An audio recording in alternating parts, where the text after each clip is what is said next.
Hi ಎಲ್ರಿಗೂ ನಮಸ್ಕಾರ. ತ್ರಿಲೋಯ ಕನ್ನಡ ವ್ಲಾಗ್ಸ್ಗೆ ಸ್ವಾಗತ. ಇವತ್ತು ನಾನು ನಿಮಗೆ ಬೂದಿಗುಂಬಳ ಮೊಸರುಳ್ಳಿ ಹೇಗೆ ಮಾಡೋದು ಅಂತ ತೋರಿಸ್ಕೊಡ್ತೀನಿ. ಸೊ ಇಲ್ಲಿ ಒಂದೊಂದೇ ಐಟಮ್ಸ್ ನಾನು ಏನೆಲ್ಲ ಬೂದಿಗುಂಬಳ ಮೊಸರುಳ್ಳಿ ಮಾಡೋಕ್ಕೆ ತೊಗೊಂಡಿದ್ದೀನಿ ಅಂತ ತೋರಿಸ್ಕೊಡ್ತೀನಿ.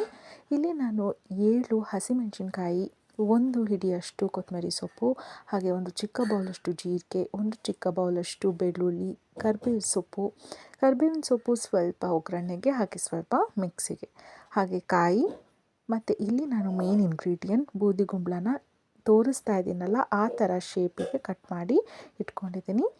ಇಲ್ಲಿ ನಾನು ಮಿಕ್ಸಿ ಜಾರ್ಗೆ ಇವಾಗ ಕಾಯನ್ನು ಹಾಕ್ಕೊಳ್ತಾ ಇದ್ದೀನಿ. ಸೊ ಉದ್ದುದ್ದಕ್ಕೆ ಕಟ್ ಮಾಡ್ಕೊಂಡಿರುವಂಥ ಕಾಯನ್ನು ಹಾಕ್ಕೊಂಡು ಇಲ್ಲಿ ನಾನು 7 ಹಸಿಮೆಣಸಿನ್ಕಾಯಿ ಹಾಕ್ಕೊಳ್ತಾ ಇದ್ದೀನಿ. ಹಾಗೆ ಇಲ್ಲಿ ನಾನಿವಾಗ ಕೊತ್ತಂಬರಿ ಸೊಪ್ಪನ್ನು ಹಾಕ್ಕೊಳ್ತಾ ಇದ್ದೀನಿ. ಇವಾಗ ನಾನು ಒಂದು ಚಿಕ್ಕ ಬೌಲಷ್ಟು ಜೀರಿಗೆ ತಗೊಂಡಿದ್ದೆ ಅಂತ ತೋರಿಸಿದ್ನಲ್ಲ, ಸೊ ಅದನ್ನು ಕೂಡ ಮಿಕ್ಸಿಗೆ ಹಾಕ್ಕೊಳ್ತಾ ಇದ್ದೀನಿ. ಹಾಗೆಯೇ ಮತ್ತೆ ಒಂದು ಚಿಕ್ಕ ಬೌಲಷ್ಟು ಬೆಳ್ಳುಳ್ಳಿಯನ್ನು ನಾನು ಹಾಕ್ಕೊಂಡು ಸ್ವಲ್ಪ ನೀರು, ಅಂದರೆ ತುಂಬ ಜಾಸ್ತಿ ನೀರಲ್ಲ, ಎಷ್ಟು ಅಳತೆಗೆ ಬೇಕೋ ಅಷ್ಟು ಒಂದು ಚಿಕ್ಕ ಗ್ಲಾಸಷ್ಟು ನೀರನ್ನು ಹಾಕ್ಕೊಂಡು ನಾನು ಇದನ್ನು ಇವಾಗ ಪೇಸ್ಟ್ ಮಾಡ್ಕೊಳ್ತಾ ಇದ್ದೀನಿ. ಸೊ ಇವಾಗ ನಾನಿಲ್ಲಿ ತೋರಿಸ್ತಾ ಇದ್ದೀನಲ್ಲ ಈ ಕನ್ಸಿಸ್ಟೆನ್ಸಿಗೆ ನಾನು ಅದನ್ನು ರುಬ್ಕೊಂಡಿದ್ದೀನಿ.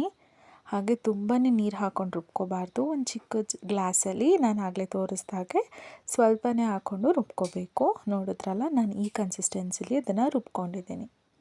ಹಾಗೆ ಇಲ್ಲಿ ನಾನು ಒಂದು ಕುಕ್ಕರನ್ನು ಇಟ್ಕೊಂಡಿದ್ದೀನಿ. ಕುಕ್ಕರ್ಗೆ ನಾನಿಲ್ಲಿ 2-3 ಸ್ಪೂನಷ್ಟು ತುಪ್ಪನ ಹಾಕ್ಕೊಂಡಿದ್ದೀನಿ. ಇಲ್ಲಿ ನಾನು ಎಣ್ಣೆನ ಯೂಸ್ ಮಾಡ್ತಾ ಇಲ್ಲ, ಬರೀ ತುಪ್ಪದಿಂದ ನಾನು ಬೂದಿಗುಂಬಳ ಮೊಸರುಳ್ಳಿಯನ್ನು ಮಾಡ್ತಾಯಿದ್ದೀನಿ. ಹಾಗೆ ಇಲ್ಲಿ ನಾನು ತೋರಿಸ್ತಾ ಇರುವಂಥ 2 ಚಿಕ್ಕ ಸ್ಪೂನಲ್ಲಿ ಸಾಸಿವೆನ ಹಾಕ್ಕೊಂಡು, ಹಾಗೆ ಮಿಕ್ಸಿಗೆ ಸ್ವಲ್ಪ ಅಂತ ತೆಗೆದಿಟ್ಕೊಂಡಿದ್ದೆ ಕರಿಬೇವು ಸೊಪ್ಪು, ಹಾಗೆ ಒಗ್ಗರಣೆಗೆ ಅಂತ ಸ್ವಲ್ಪ ಡಿಸ್ಟ್ರಿಬ್ಯೂಟ್ ಮಾಡ್ಕೊಂಡಿದ್ದೆ. ಸೊ ಮಿಕ್ಸಿಗೆ ಆಲ್ರೆಡಿ ಹಾಕ್ಕೊಂಡು ಪೇಸ್ಟ್ ಮಾಡ್ಕೊಂಡಿದ್ದೀನಿ. ಒಗ್ಗರಣೆಗೆ ಇವಾಗ ನಾನು ಕರಿಬೇವನ್ನು ಹಾಕ್ಕೊಂಡು ಫ್ರೈ ಮಾಡ್ಕೊಳ್ತಾ ಇದ್ದೀನಿ. ಹಾಗೆ ಹೇಳ್ದಾಗೆ 2 ಕರಿಬೇವು ಬೇಕೇ ಬೇಕು, ಮಿಕ್ಸಿಗೂ ಬೇಕು, ಹಾಗೆಯೇ ಒಗ್ಗರಣೆಗೂ ಕೂಡ ಅವಶ್ಯಕತೆ ಇದೆ. ಹಾಗೆ ಇಲ್ಲಿ ನಾನು ಮೇನ್ ಇಂಗ್ರೀಡಿಯೆಂಟ್ ಬೂದುಗುಂಬಳನ ಹಾಕ್ಕೊಂಡು ಚೆನ್ನಾಗಿ ಮಿಕ್ಸ್ ಮಾಡ್ಕೊಳ್ತಾ ಇದ್ದೀನಿ. ಸೊ ಒಗ್ಗರಣೆ ಐಟಮ್ಸ್ ಹಾಗೆ ಬೂದಿಗುಂಬಳನ ಹಾಕ್ಕೊಂಡು ಚೆನ್ನಾಗಿ ಮಿಕ್ಸ್ ಮಾಡಿಕೊಂಡು, ಇವಾಗ ನಾನಿಲ್ಲಿ 1 ಸ್ಪೂನಷ್ಟು ಅರಿಶಿನ ಹಾಕ್ಕೊಂಡು ಎಲ್ಲ ಚೆನ್ನಾಗಿ ಮಿಕ್ಸ್ ಮಾಡ್ಕೊಳ್ತಾ ಇದ್ದೀನಿ. ಸೊ ಇದನ್ನು ಒಂದು 5-6 ಸೆಕೆಂಡಷ್ಟು ನಾವು ಫ್ರೈ ಮಾಡ್ಕೋಬೇಕು. ಹಾಗೆ ಈ ರೀತಿ ಫ್ರೈ ಆಗಿದ್ದ ತಕ್ಷಣ ನಾವು ಮಿಕ್ಸಿ ಮಾಡ್ಕೊಂಡಿರುವಂಥ ಮಿಕ್ಸಿ ಐಟಮನ್ನು ಏನು ಪೇಸ್ಟ್ ಮಾಡ್ಕೊಂಡಿದ್ವಿ, ಮಸಾಲೆ ಏನಿರುತ್ತೆ ಅದನ್ನು ಇವಾಗ ನಾನು ಹಾಕ್ಕೊಳ್ತಾ ಇದ್ದೀನಿ. ಸೊ ಮಿಕ್ಸಿ ಮಾಡ್ಕೊಂಡಿರೋ ಐಟಮ್ಸ್ನೆಲ್ಲ ನಾನಿವಾಗ ಪೇಸ್ಟ್ ಮಾಡಿಕೊಂಡು ಇಲ್ಲಿ ಹಾಕ್ಕೊಳ್ತಾ ಇದ್ದೀನಿ. ಹಾಗೆ ನಾನಿವಾಗ ತೋರಿಸ್ತಾ ಇರುವಂತಹ ಗ್ಲಾಸ್ ಒಂದು ದೊಡ್ಡ ಗ್ಲಾಸಲ್ಲಿ ನಾನಿವಾಗ ಏನು ತೋರಿಸ್ತಾ ಇದ್ದೀನಿ ಈ ಗ್ಲಾಸಲ್ಲಿ 2 ಗ್ಲಾಸಷ್ಟು ನೀರನ್ನು ಹಾಕ್ಕೊಂಡು ನಾನು ಚೆನ್ನಾಗಿ ಮಿಕ್ಸ್ ಮಾಡ್ಕೊಳ್ತಾ ಇದ್ದೀನಿ.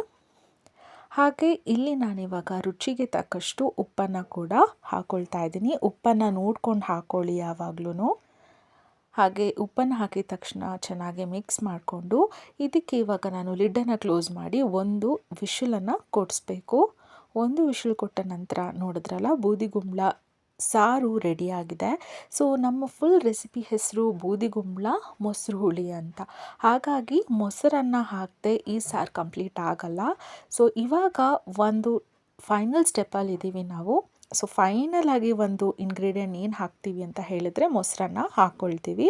ಸೊ ನೋಡಿದ್ರಲ್ಲ, ಇಲ್ಲಿ ನಾನು ಒಂದು ಬೌಲಲ್ಲಿ ಮೊಸರನ್ನ ಕೂಡ ಇಟ್ಕೊಂಡಿದ್ದೀನಿ, ಹಾಗೆ ಬೂದಿಗುಂಬಳ ಸಾರನ್ನು ಕೂಡ ಇಟ್ಕೊಂಡಿದ್ದೀನಿ. ಸೊ ಇದೆರಡನ್ನು ನಾವು ಎಷ್ಟು ಬೇಕೋ ಅಷ್ಟು ಸಾರಿಗೆ ಮಿಕ್ಸ್ ಮಾಡಿಕೊಂಡ್ರೆ ಫೈನಲ್ ಆಗಿ ನಮ್ಮ ಬೂದಿಗುಂಬಳ ಮೊಸರುಹುಳಿ ಟೇಸ್ಟ್ ಮಾಡೋಕ್ಕೆ ರೆಡಿಯಾಗಿರುತ್ತೆ. ಸೊ ನೀವು ಕೂಡ ಟ್ರೈ ಮಾಡಿ, ಹೇಗಾಯಿತು ಅಂತ ನನಗೆ ಕಮೆಂಟ್ ಸೆಕ್ಷನಲ್ಲಿ ತಿಳಿಸಿ. ತುಂಬಾ ರುಚಿಯಾಗಿರುತ್ತೆ.